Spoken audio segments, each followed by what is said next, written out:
Confirmed, Japanese coach ang head coach ng NX-led.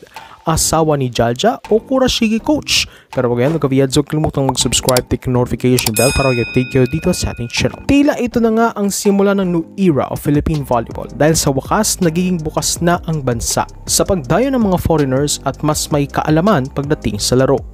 Dahil mistulang magkakaroon na ng kauna-unahang Japanese coach ang isang professional women's volleyball team sa Pilipinas na never seen before. Dahil ang newest PVL team na NX-led Chameleons ay nagpasabog na sa kanilang pakapyaw sa magiging kauna-unahang head coach ng koponan. Sa litrato na posted sa kanilang mga social media accounts, isang Japanese coach ang inaasahang magiging head coach ng koponan. And yes, for the first time in Philippine Volleyball League history ay magkakaroon na tayo ng Japanese head coach na tutulong sa pagpapalago ng ating kaalaman sa volleyball.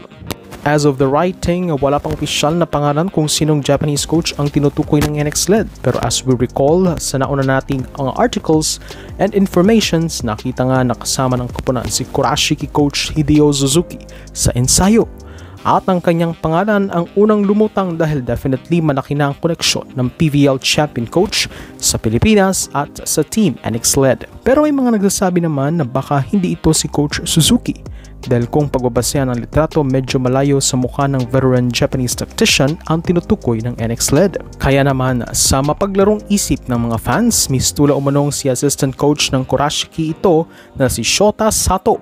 Well, di nakagulat-gulat na pagpantasyahan ng mga fans ang bagitong assistant coach ng Kurashiki na makapag-coach sa Pinas dahil sa angking kagandahang lalaki nito. But beyond that, the knowledge is there, ika nga nila.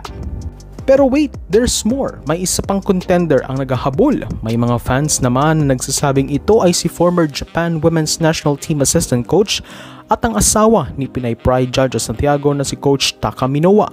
Well, lumutang ang pangalan ni Minowa dahil kung ating uusigin ang Instagram nito, fina-follow niya ang NX-led at Akari. At for a Japanese coach na i-follow ang SOCMED ng isang unknown Filipino team ay ibig sabihin may something talaga ito.